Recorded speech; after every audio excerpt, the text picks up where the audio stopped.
রেলমন্ত্রী থাকাকালীন রেল সম্প্রসারণ থেকে সংস্কারের একের পর এক পরিকল্পনা করেছেন।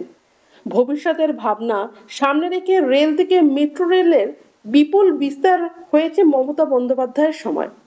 স্থানীয় ঐতিহ্য সংস্কৃতিকে গুরুত্ব দিয়ে সেই আদলে রেল স্টেশন এ ভাবনা তারই, যার সব থেকে বড় উদাহরণ দক্ষিণেশ্বর মন্দিরের আদলে সেখানকার রেল স্টেশন।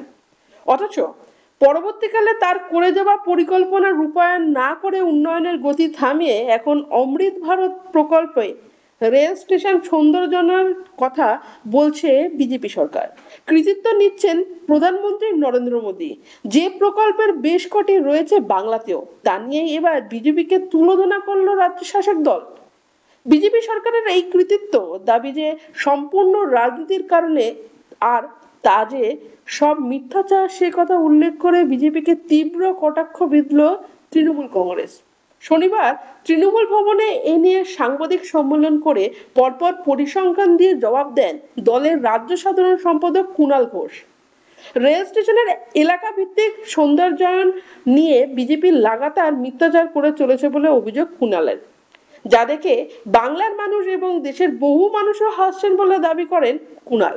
কুণাল বলেন, সম্প্রতি রেল স্টেশনগুলির সৌন্দর্যায়ন নিয়ে হইচই করছে বিজেপি। বিষয়টা এমন যেন বিজেপি আমলে এসব শুরু হয়েছে। বিজেপি ডাহা মিথ্যাচার করছে, মানুষকে ভুল বোঝাচ্ছে। বাস্তব হচ্ছে বিজেপি এখন যা যা করার কথা বলছে সেসব অনেক আগে রেলমন্ত্রী থাকাকালীন মমতা বন্দ্যোপাধ্যায় পরিকল্পনা করে গিয়েছেন। মেট্রো রেলের সম্প্রসারণে মমতা বন্দ্যোপাধ্যায়ের পরিকল্পনার ওপর ভিত্তি করেই। পরিসংখ্যান দিয়ে কুণাল বলেন, 2009 অথবা 2010 থেকে 2011 সালের রেল বাজেট এবং তার ভিশন 2020-র দিকে তাকালেই সব স্পষ্ট হয়ে যাবে। দেশের স্টেশনগুলিকে সেই এলাকার ইতিহাস, ধর্মীয় সংস্কৃতি কিংবা স্থানীয় বিখ্যাত কিছুর আদলে তৈরি করার পরিকল্পনা মমতা বন্দ্যোপাধ্যায়। দক্ষিণেশ্বরের রেলের টিকিট কাউন্টার যা দক্ষিণেশ্বরের মন্দিরের আদলে তৈরি, সেটা বাংলার মুখ্যমন্ত্রীর পরিকল্পনাতেই করা হয়েছে।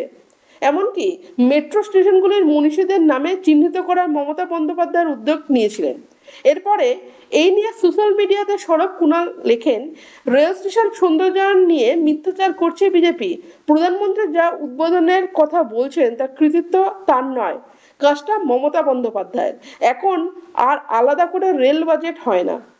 অথচ মমতা বন্দ্যোপাধ্যায় রেলমন্ত্রী থাকাকালীন রেল বাজেট থেকে একের পর এক সুদূর প্রসারী পরিকল্পনা করেছেন, যার আরেক দৃষ্টান্ত দীঘার জন্য রেল প্রকল্প। কুণালের কথায়, দীঘার ট্রেন কার চালু করা? উত্তর, মমতা বন্দ্যোপাধ্যায়।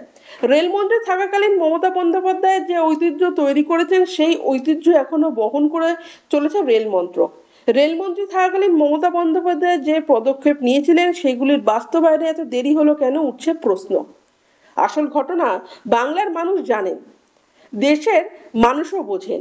তারা এই মিথ্যাচারের জবাব যথাসময়ে দেবেন। পাশাপাশি শীর্ষ আদালতের রায়ে বর্তমানে চাকরিহারা প্রায় 26,000 শিক্ষক ও অশিক্ষক কর্মী ডিসেম্বর পর্যন্ত যোগ্যরা স্কুলে যাওয়ার অনুমতি পেলেও অনিশ্চয়তা জারি। তারপর কি হবে? সুপ্রিম নির্দেশ অনুযায়ী পরীক্ষায় কি বসতে হবে? কোনোভাবে কি বিকল্প পথে চাকরি বাঁচানো সম্ভব? এহেন একাধিক প্রশ্ন ঘুরপাক খাচ্ছে চাকরিহারাদের মনে। জবাব পেতে আইনজীবী বিকাশ রঞ্জন ভট্টাচার্যের বাড়িতে চাকরিহারাদের একাংশ। কি বললেন বিকাশ রঞ্জন ভট্টাচার্য? বর্ষিয়ান আইনজীবীর কথায় ওদের ভুল বোঝানো হয়েছিল। আইনত এভাবে ওদের কাজে ফেরানো সম্ভব নয় কোনোভাবেই। বিকাশ রঞ্জন জানান, তিনি চাকরিহারাদের বুঝিয়েছেন গোটা বিষয়টা। বলেছেন, সুপ্রিম কোর্টের রায়ের পর পুরনো কাজে ফেরানো সম্ভব নয়, নতুন করে পরীক্ষা দিয়ে তবেই চাকরি পেতে হবে। এদিকে চাকরিহারারা বললেন, আমরা মুখ্যমন্ত্রীর সহযোগিতা চেয়েছি, চাকরির বাঁচানোর কথা বলেছি। এবার চাইবো যারা দুর্নীতির সঙ্গে যুক্ত তাদের নাম প্রকাশ্যে আসুক। এই দাবিতে আন্দোলন করব। পাশাপাশি কি আইনি পদক্ষেপ করা যায় তা নিয়ে ভাবনা চিন্তা চলছে বলেও জানান তারা। প্রসঙ্গত, নিয়োগে দুর্নীতি অভিযোগে 2016 সালের গোটা প্যানেল বাতিল করে দেয় সুপ্রিম কোর্ট। শীর্ষ আদালতের এক কলমের আছে চাকরি হারান প্রায় 26,000 শিক্ষক ও অশিক্ষক কর্মী। হাজারো টানাপোড়েনের পর সিদ্ধান্ত হয় যে আগামী 31শে ডিসেম্বর পর্যন্ত শিক্ষকরা স্কুলে যেতে পারবেন, বেতনও পাবেন। তবে অশিক্ষক কর্মীরা আপাতত চাকরি হারা। আবারও নতুন করে পরীক্ষা ব্যবস্থা করতে হবে এসএসসিকে। তবে আর পরীক্ষা দিতে নারাজ যোগ্য চাকরিহারারা বিকাশ ভবনের টানা অবস্থান বিক্ষোভ চালিয়ে যাচ্ছেন তারা। যদিও আদালতের নির্দেশে রবিবার থেকে ধর্ণা সরেছে সেন্ট্রাল পার্কের ভিতরে জলাশয় সংলগ্ন এলাকায়।